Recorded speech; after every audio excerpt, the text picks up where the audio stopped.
So this video is about something very ordinary, yet something a lot of people struggle with, and that is getting the dishes done.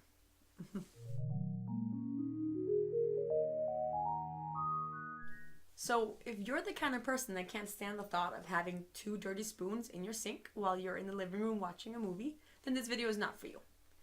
But this video is for the rest of the people whose kitchen is either always a mess, or the people who manage to keep their dishes done for a week, for 2 weeks, or a month, but then fall back into the old habit when you're not focusing on it anymore.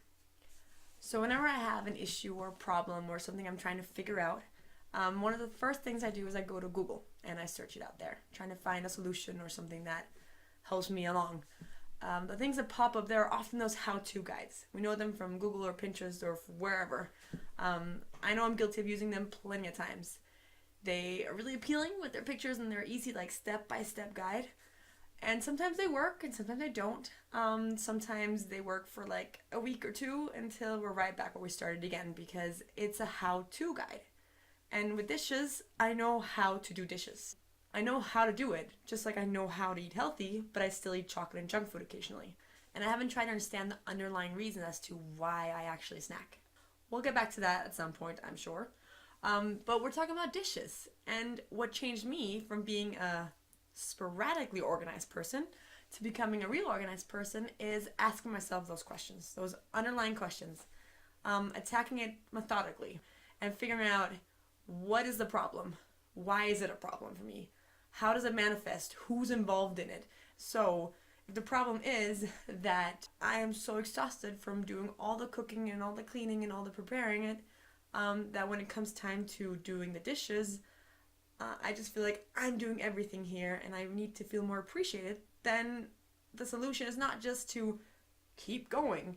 It's important to know where the problem is so you can fix it, not how to do dishes, because we know that.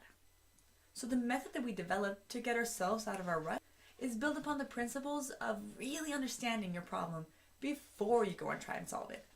Let me explain.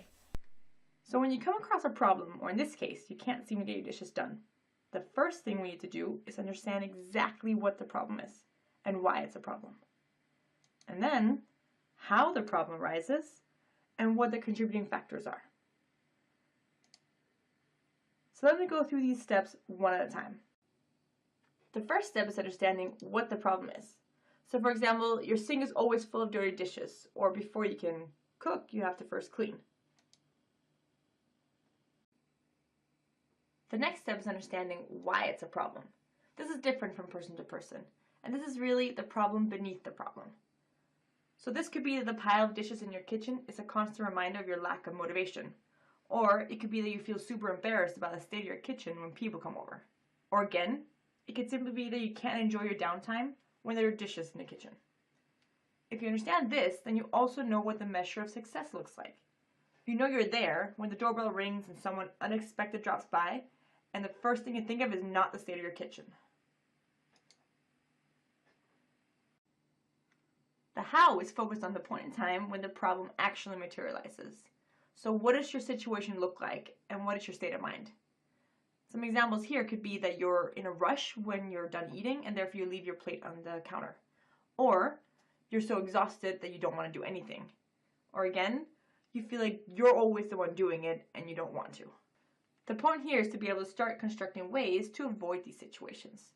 So for example, if the plates usually start piling up when you're in a rush, then what do you need to do to not be in a rush when you eat? Those are the kinds of questions that you need to ask yourself when you start forming a solution. The who is obvious. Who is it apart from you that contributes to this being a problem? Is it the kids? Is it your spouse or roommate? Or is it simply everyone? So these are the people to involve when trying to solve or mitigate the impact of the problem. The when goes hand in hand with the how and the who. When does the problem arise? Is it right after breakfast when you're running late?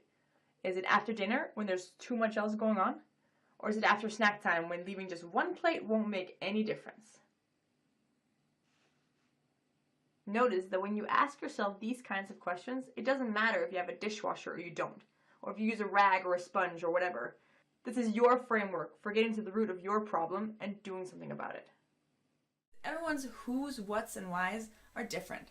That's why that how-to or 5-tip approach doesn't always work. But when you really understand what the underlying problem is, then you can tackle it. Let me try and show you our process.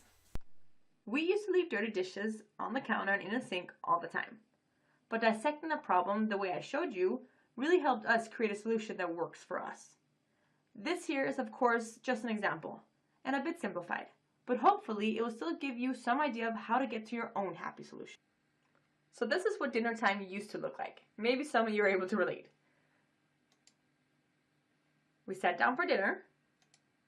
Then most days, either one of our kids would have some great story to tell that caused crumbs to fly all over. And by the end of dinner, my husband and I were tired, and cleaning the kids was a bigger priority than cleaning up after the kids. We would clear the plates from the table and put away leftover food, but more often than not, the dishwasher would be full, and that would be the final straw. Leave the plates, get the kids to bed, and crash on the couch. This was a very common cycle. So one day we decided enough was enough. We sat down and broke the problem apart. We found out what our barriers were, and this is what post-dinner cleanup looks like now. First of all, we make sure we always empty the dishwasher before dinner, preferably in the morning or right after we get home from work, but at the very least before dinner. Then, while making dinner, I try to clean up as I go along so the kitchen is almost clean before we even start dinner. Our kids still have their personalities, but they now know that it's their responsibility to take out their own plate and to clean up their own mess. So if they accidentally lose a potato in the excitement of telling a story, then they pick up the potato. At the end of dinner, we all help clear the table and load the dishwasher, because now it's empty and there's room. And then, as soon as we're done, we start the dishwasher. And the funny thing is that the whole cleanup process really doesn't take more than 5 to 10 minutes. If we have too many pots and pans for it to all fit, we make sure we do them by hand right away so that nothing piles up. Real simple, the key for us was to empty the dishwasher early in the day and involve the kids in the cleanup process. But it was the act of analyzing our situation that highlighted what the actual problem was and made both my husband and me take ownership of the solution. The really nice thing is that when you tweak a thing or two, the rest tend to fall into place more easily than before. Some of you may be thinking, it's only dishes, it's not rocket science. And you're right. But for some reason, it's still something that was an issue for us for many years, and something a lot of people deal with. Now, I feel so much better having unexpected guests coming over. And in the evening, after putting the kids down and putting my feet up, I relax in a completely different way, knowing that we're not postponing some dreaded task for some later time. And the next day when I wake up, we're not behind before the day even starts. So yes, it may just be dishes, but the rewards for getting it done may be much more than that. So try out the process and let me know. Comment below, what was your biggest challenge and how did you tackle it? Thanks for watching.